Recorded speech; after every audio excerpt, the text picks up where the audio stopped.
하나님 말씀은 요한복음 18장 28절에서 40절까지 말씀을 한 목소리로 봉독하겠습니다. 그들이 예수를 가야바에게서 관정으로 끌고 가니 새벽이라. 그들은 더럽힘을 받지 아니하고 유월절 잔치를 먹고자 하여 관정에 들어가지 아니하더라. 그러므로 빌라도가 밖으로 나가서 그들에게 말하되 너희가 무슨 일로 이 사람을 고발하느냐. 대답하여 이르되 이 사람의 행악자가 아니었더라면 우리가 당신에게 넘기지 아니하였겠나이다. 빌라도가 이르되 너희가 그를 데려다가 너희 법대로 재판하라. 유대인들이 이르되 우리에게는 사람을 죽이는 권한이 없나이다 하니 이는 예수께서 자기가 어떠한 죽음으로 죽을 것을 가리켜 하신 말씀을 응하게 하려 함이로라.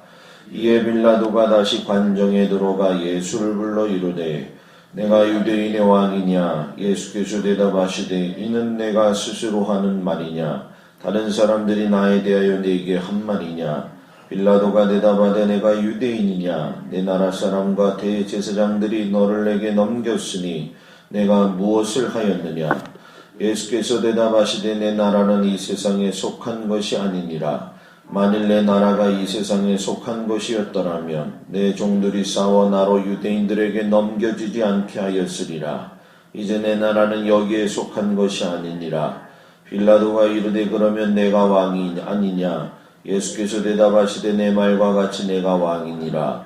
내가 이를 위해 태어났으며 이를 위하여 세상에 왔나니 곧 진리에 대하여 증언하려 함이로라. 무릇 진리에 속한 자는 내 음성을 듣느니라 하신대 빌라도가 이르되 진리가 무엇이냐 하더라. 이 말을 하고 다시 유대인들에게 나가서 이르되 나는 그에게서 아무 죄도 찾지 못하였노라.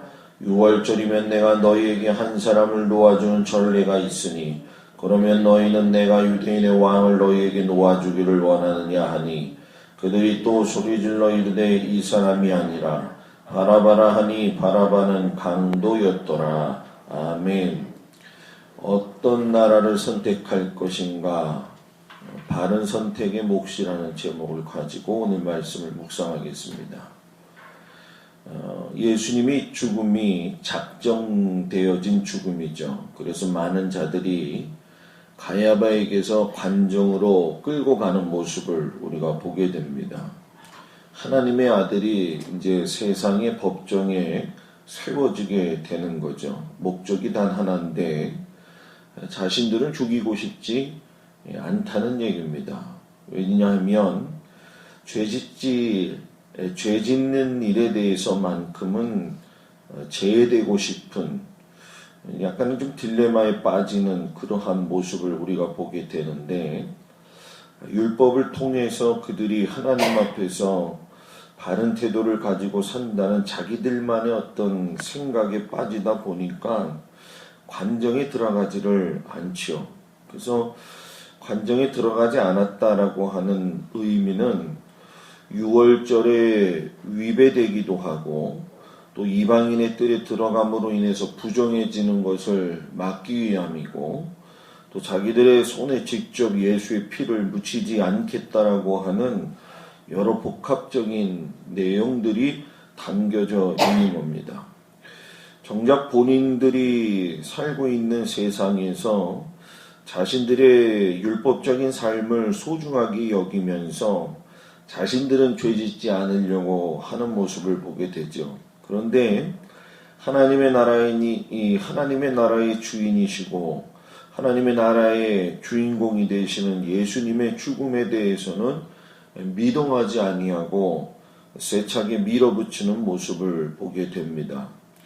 자, 유대인들은 율법 안에 갇혀서 자신들의 방법대로의 세상 나라가 있고 예수님은 하나님 아버지가 계신 하나님 나라가 있습니다.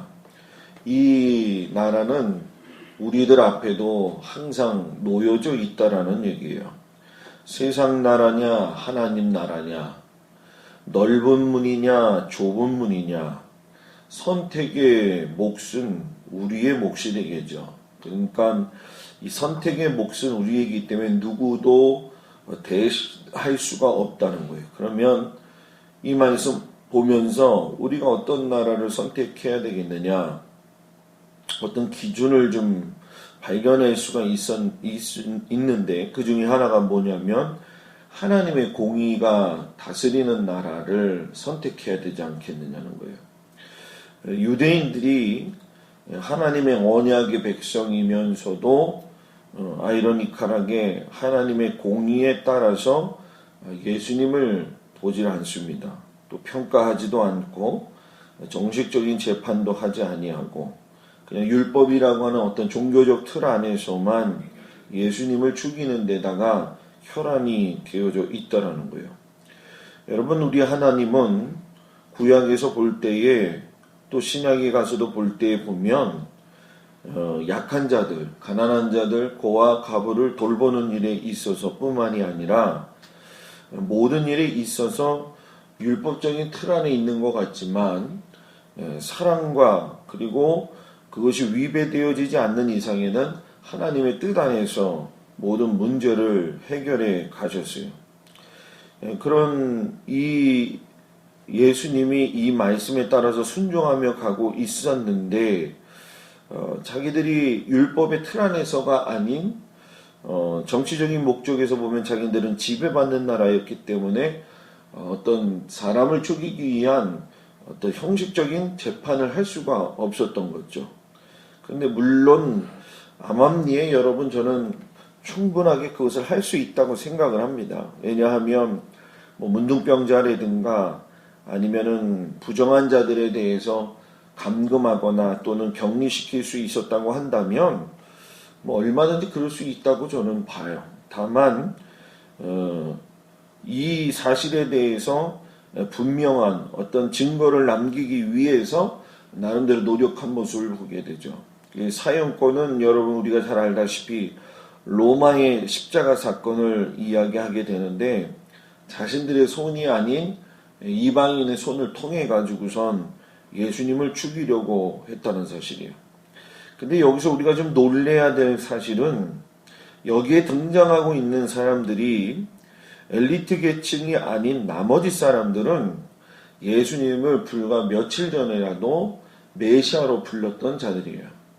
호산나 다윗의 자손이요, 이 예루살렘에 오는 것에 대해서 자기 옷들을 깔고 종려나무 가지를 갖다가 흔들고 했던 사람들이에요. 그런데 그들이 오늘 뭐라고 예수님을 고발하느냐?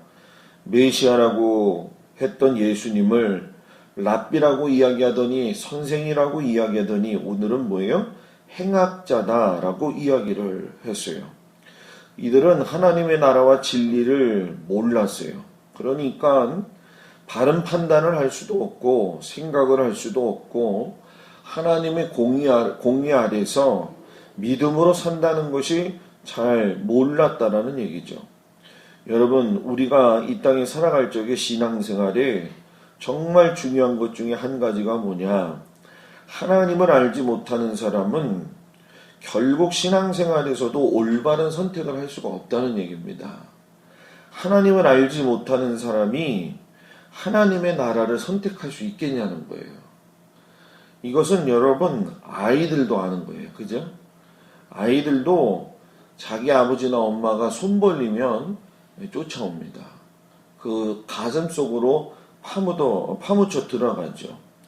우리가 원래 하나님의 가슴에 파묻혀 들어가야 될 사람들인데 우리가 여러분 뭡니까? 다른 것을 보고 그걸 따라간다라는 얘기예요.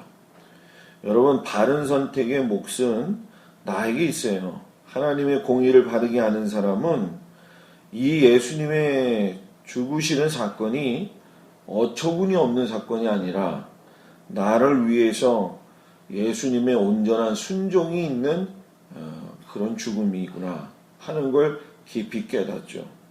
저는 우리 성도들이 이 예수님의 순종의 모습을 보면서 하나님의 나라를 바르게 선택할 수 있고 하나님의 공의가 있는 나라를 선택해서 갈 수 있는 믿음의 백성들이 되기를 주의 이름으로 축복합니다.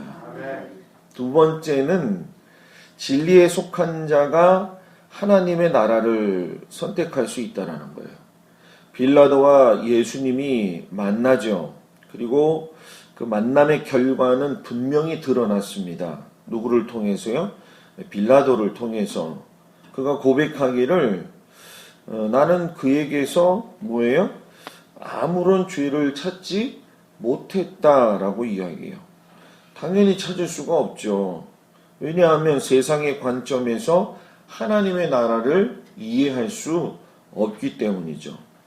정작 유대인들이 말하는 것은 유대인으로서의 땅의 왕을 이야기해서 로마 정치권에 대한 반기를 통한 사형에 처하는 계획들이었지만 예수님은 나라 자체가 벌써 뭐예요?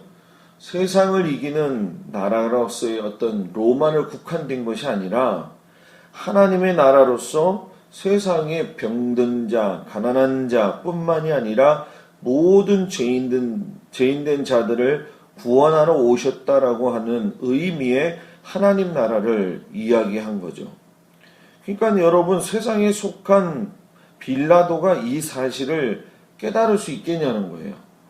못 알아요. 왜? 진리에 속하지 않았기 때문에 진리이신 예수님을 모르는 겁니다. 저는 1년에 우리나라에서 뿐만이 아니라 신앙생활을 하면서 우리 모두가 다 같이 공감해야 될 것은 예수님이 진리라고 한다면 예수님이 진리이신 것을 아는 사람이 예수님을 쫓아가지 않느냐.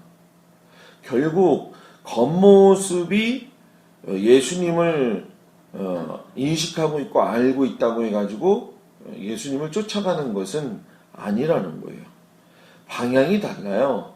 목적이 달라요. 분명히 결과가 다르다는 얘기죠. 여러분, 예수님을 모르면 진리 가운데 거할 수가 없고 하나님 나라를 볼 수가 없습니다.